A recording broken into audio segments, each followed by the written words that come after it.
Talk to me. Would you talk to me? Ooh, yeah. Talk to me.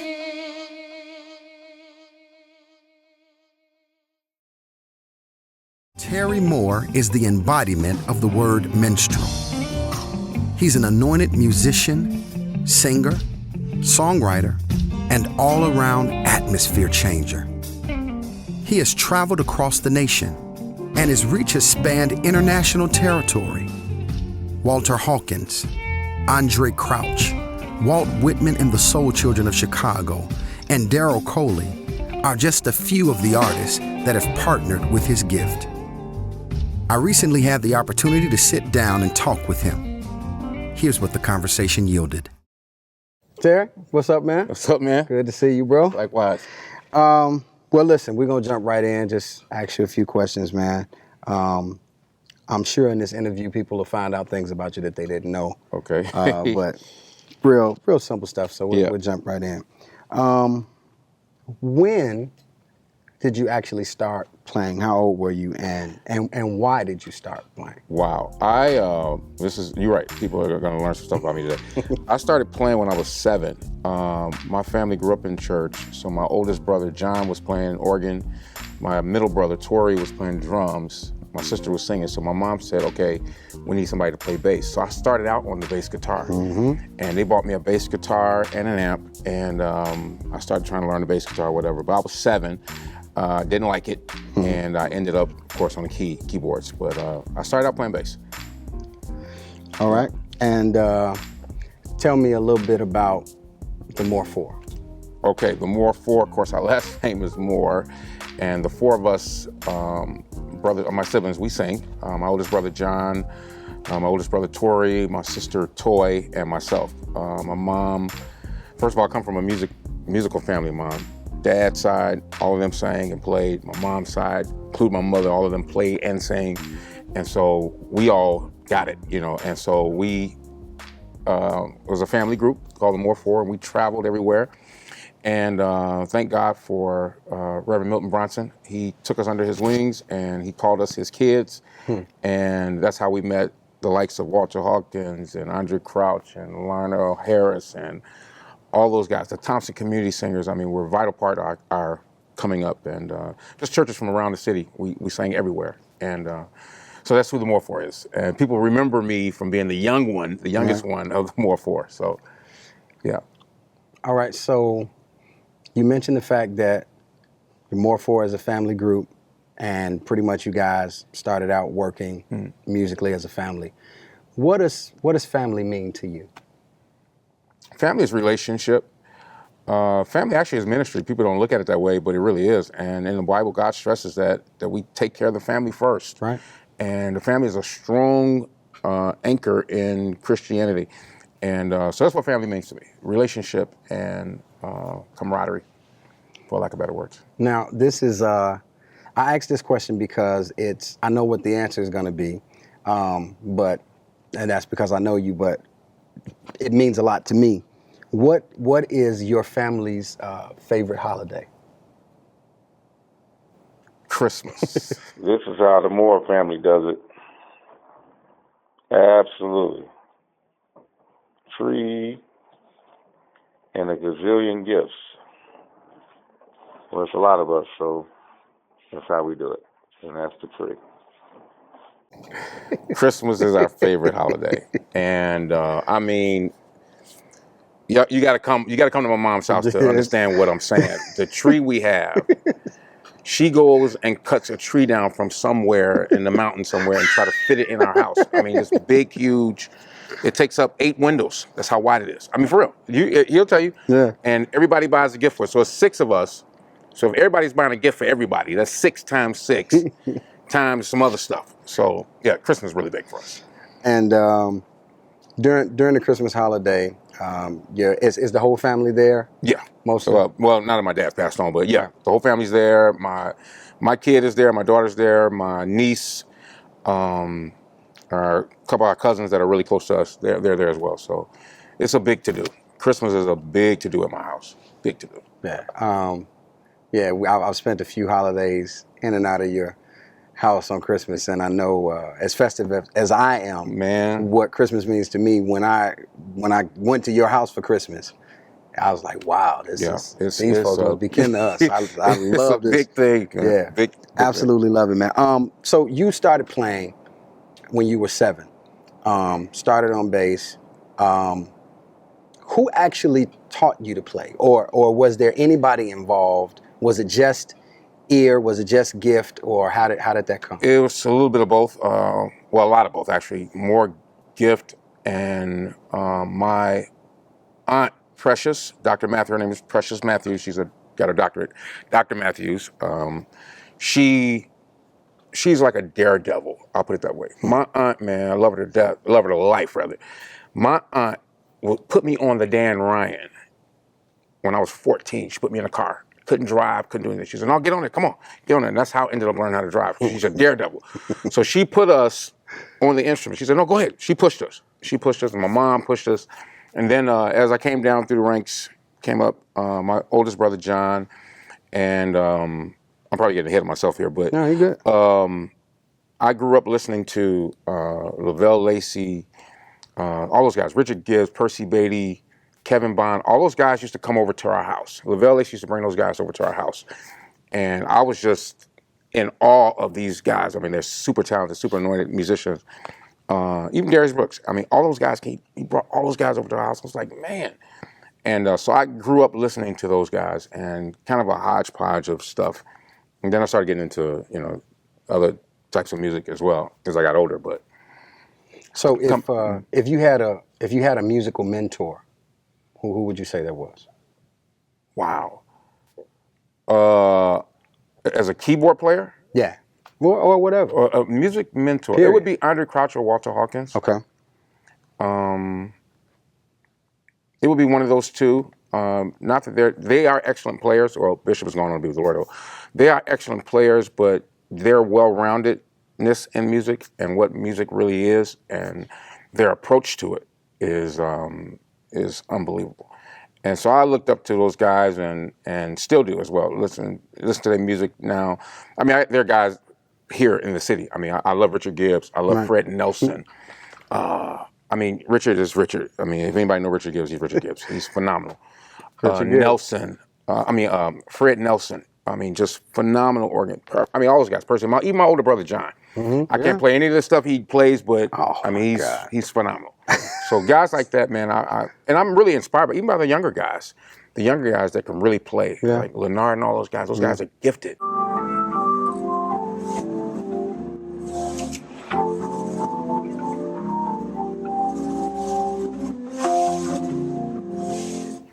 And they inspire me. I don't get jealous, and this jealousy thing, I don't understand that. Yeah. When I hear good musicians, good singers, good instrumentalists or singers or whatever at the gift and the craft, I get inspired. Yeah. No doubt. It inspires me. No doubt. If there is a misconception about Terry Moore, what's the biggest misconception? The misconception is I'm unapproachable. People think, I think, because I've done so much, that I think I'm this. Okay. I got an ego as big as this church. Yeah, that's and nowhere near the truth, right? It's nowhere near the truth. If you don't know me, if you think that, then you don't know me. Absolutely. That's the misconception. Okay. So you were playing at 7. What was Terry Moore's first job, though? His actual first job, whether musically or whatever. What was your first job? You earned a check.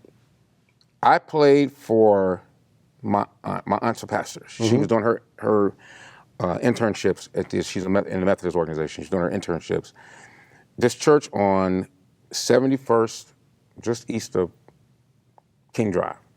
My aunt was paying me $25. And that was the going rate. I thought I was rich. Took my tithes and all. Man, I was 10, 11, 12 or something like that. Okay. 12, 13. In 8th grade. In 8th grade, that's a lot of money. Yeah. For me back then, it was a lot of money. And then I would travel. She moved to Rockford. I would travel, and people don't understand this. I would travel, leave on Friday nights, on Friday afternoons, go to Rockford with my uncle. He'd go back with my aunt. I stay over the weekend, play at her church. She feed me, give me $25. I get back on the Greyhound bus, come back to Chicago and back home. I did it every week. Wow. $25. And you were a teenager? Mhm. Wow. So was that the first church you played My at? first church job. Wow. Yeah, that was my first church job. Okay, what about after that? Like your next job, well, non-musical job. Non-musical job, first job I had was the post office, Okay. the United States Post Office. Okay. No, I take it back. No. First job I had was UPS Yeah. in college. Yes, Hated indeed. it. Yes, indeed. But I was a sorter. Yeah. And I did that, and then for a little while, then once I graduated from college, I started working for the post office. That was my first, non-church job. And I worked there for like 5 years, 4.5, 5 years. Here's something the average person doesn't know about Terry Moore. Talk to me about football. I played football in high school and college. What position? Linebacker. I played linebacker. I thought I was going to be this. People don't know this. I thought I was going to be this NFL player. And I took my mind totally off God and focused on football. I was going to be this, and I dislocated my shoulder, and so I had to quit. But football. I'm a football fanatic. Yeah. Oh my God. So I'm gonna go out on the limb. Super Bowl picks for this year. Oh wow. I know it's early, but Early, I still think it's going to either be Seattle or New England that's going to win it. okay. I think. I don't see anyone else. Now, you live in Chicago. You're not going to front and say the Bears. Okay, I just wanted to know. You're not going to front and say the Bears. The Bears may make it to the playoffs. Okay. My thing with the Bears, and this is just me, I'm a Bears fan, but they let me down every year, and I can't do it. That's my problem with I can't do it. Say the same They're thing. not consistent, man. I can't do it. So anyway. I say the same thing. So okay, we'll do this. I'm going to give you a word, and when I say the word, explain to me what your definition of the word is. Okay. Groove. My definition of a groove is everybody find their lane and get in it. That's great. grooving. That's great. Feel. Feel for a musician is his passion coming out, his approach to a certain song. That's his feel, whatever his feel is, his style. Okay. Feel is his style. All right. Okay. Pocket. Well, that's what it is. Same answer again. Everybody get in your lane and stay in your lane, and don't do anything outside of that. Stay in the pocket. You got guys now that can't play. They can't do ABC repetitively for 10 seconds. They're gonna branch off and do something else because it's just in them, But pocket is almost non-existent in this new upcoming music. Would you say that that you learn what pocket is as you mature, or are there any young cats that just came with knowing pocket? What would you say? Would you say it's a maturity thing that you have to grow into it? It's something you grow into. Okay. It's a maturity experience thing, and it's also, I learned fast. When I played with, I'm gonna go past Chicago Mass. I started with Chicago Mass and Daryl Coley, but when I came to the Soul Children, Mike Manson, Oscar Seaton, and Eric Thomas, those guys, I almost was, matter of fact, I ain't gonna lie, I was intimidated because they were playing at a level where I wasn't at. And I had to either meet them where they was at or drown. So, and they were doing pocket. Right. I mean, their careers now speaks for themselves. But absolutely. Those guys really taught me pocket. When I got with the Hawkins, you learn. Once you get out there, man, you learn because the old school guys are guys, they'd be like, that's great what you played, this, that, and the other, but this is what I want. Right. And that's all I want you to do. I said, okay. Bishop Hawkins told me one time, just play this. He got on the organ and showed me, he said, I want that in the song. I was like, I got you. And that's what I played. That's what he wanted, that's what I played. Right. But it keeps you working though. But yeah, it's maturity, experience, and then being taught and showed by somebody, a mentor. Okay. Accompaniment. Oh, wow. You're going to trip out when I tell you this. This is something somebody don't know. Walt Whitman helped me really helped me. Wow. Walt Whitman, and I tell him this is the only thing you helped me with. No, kids. No, Walt Whitman's a great guy. Great director.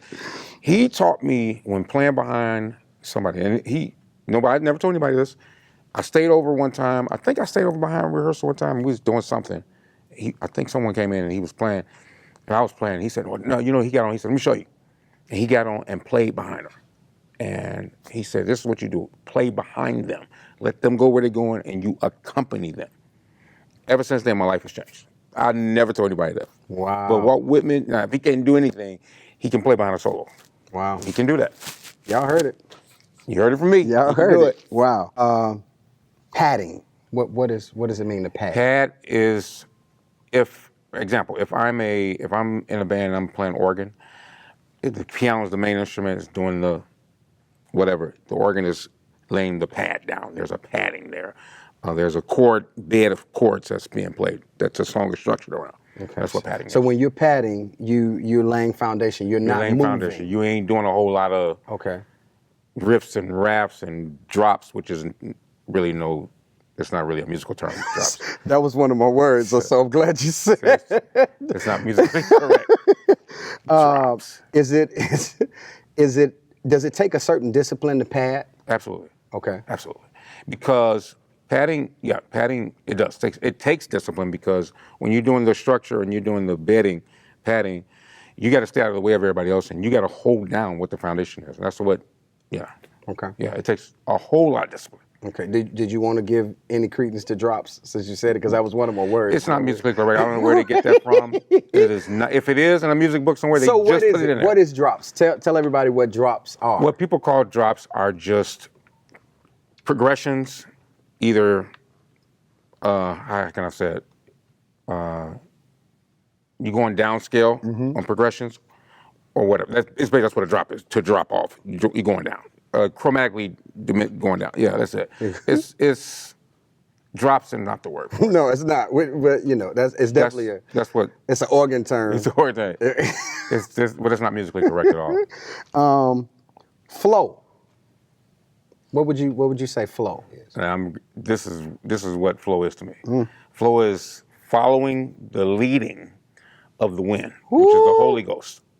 Flowing. You follow the leading of the Holy Ghost. That's what flowing is. Wow. So what does it take to flow? Well, you gotta have a relationship, first of all. That's the first thing. You gotta have a relationship and you gotta have a prayer life.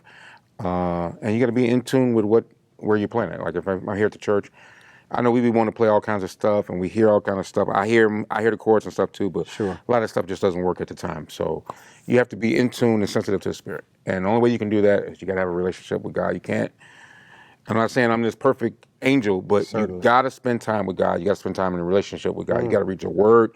You gotta do all this stuff, man. Or you're gonna be great because gifts and talents come without repentance. Right. Everybody's gifted, everybody can play. Right. But when you're flowing, you're being sensitive to the Holy Ghost. And it's following the leading of the wind. That's right. I love that. Yeah. Okay. If you have a favorite key to play in, what is it, and do you have a least favorite key? No to neither. I do not have a favorite key, and I don't have a key that I don't like to play in. I love all the keys. I personally like the natural keys. If I'm doing more ballads and worship songs, I prefer the natural keys. More up-tempo, funky stuff, fast stuff, I prefer the keys like D flat, E flat, G flat, A flat, or B flat. But B, E, D, A, those are all good keys for me for worship stuff. But I don't have a favorite key, and I can play it in all keys. Playing all of them. What's up, everybody? This is Jamie Simon. This is Mandel Brown. Listen, and we just stopped for 1 second to let everybody know that tonight's program, Talk to Me with Jamie Simon, is brought to you by Del Trey Productions. Now listen, Del Trey Productions is a full-service audio and video productions company. Mandel? Yeah, we have a lot of projects in store. We have a Facebook page, so check us out on Facebook. It's Del Trey Productions, just as you heard it. And we got some stuff coming up. Check us out. Yeah, and go and like our page. And also, we want you to follow Talk to Me with Jamie Simon on social media. Go to Instagram, go to Twitter, go to Facebook, like our page. Follow us to stay connected, and so that we let you know what's going on with the company and let you know what's going on with the program, all right? So let's get back to the program. Yeah, we need to get back to this program. All right, let's get back in, all right? We'll holler at y'all later. Have a go. All right. You're a new musician playing for an artist, and the music that they're doing, you hear other stuff, and you feel like what you're playing is more important than the music that they've given you to play. How do you deal with that? Okay, good. I'm glad you said that. All right. Stephanie Mills' gig. Stephanie Mills is a great artist. Hello, Stephanie, if you're watching this. Obviously. She likes what's on her record. Don't venture off. Don't pull in all that gospel stuff. Don't pull in all them jazz chords. Terry, all that stuff sounds great. But this is what's played on my record. This was the sound that I used. Don't play piano when it was an electric piano sound there. So if the music you're playing is, lack of better words, kind of not challenging to you, Come on. in your mind you hear all these excellent ideas that could go. All right. When you're playing for someone else, it's best to just get on that train and ride that train the way it is, and Right. don't try to change anything. Right. Guy came in on a Hawkins set, tried to change some stuff. Pastor fired the whole horn section. Wow. In that day, he stopped rehearsal, fired the whole horn section. The next day, had a whole nother horn section in there. Why? Because you were doing stuff that wasn't on the sheet. You just took it upon yourself. Okay, I'm gonna invent some horn lines. This is hot. I'm gonna do.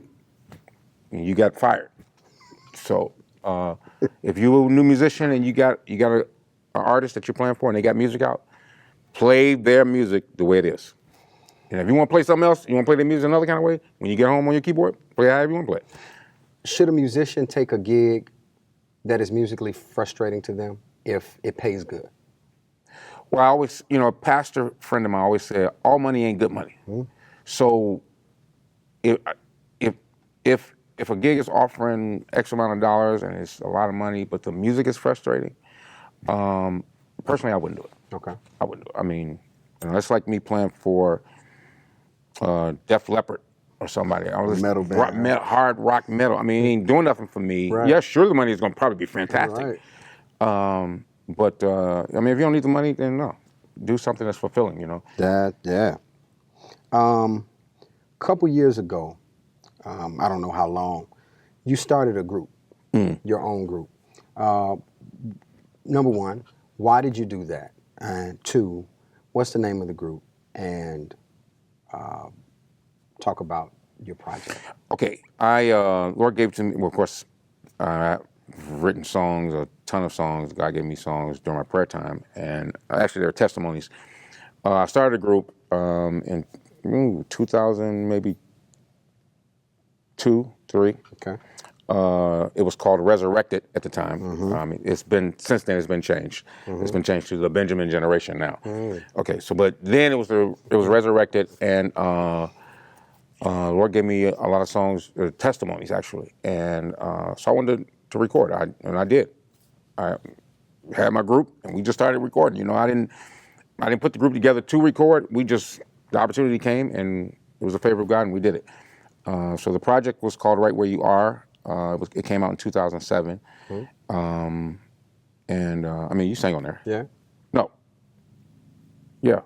No, you didn't. Well, I sang at the. You sang at my release or whatever it was. Yeah, that's right. You sure did. Right. You sing on this one, Right. the new one. But yeah, the Lord gave me songs to do, and I wanted to do them. And yeah, the certain groups that I played with, choirs and all that kind of, they don't do all kinds of different types of music. So a lot of songs people don't understand. So I did it. I said I'm gonna do it myself, and I did it. And I haven't looked back since. So, and I'm in the process of working on my second one. It's been challenging because financially, it takes money. Sure. And so, as I save up, I go in. As I save up, I Right. go in the studio. So I'm in the process now. I already did the first phase. I'm ready to do the second phase, but I'm saving up, ready to go in. That's so. it. Talk to me. Would you talk to me? Ooh, yeah. Talk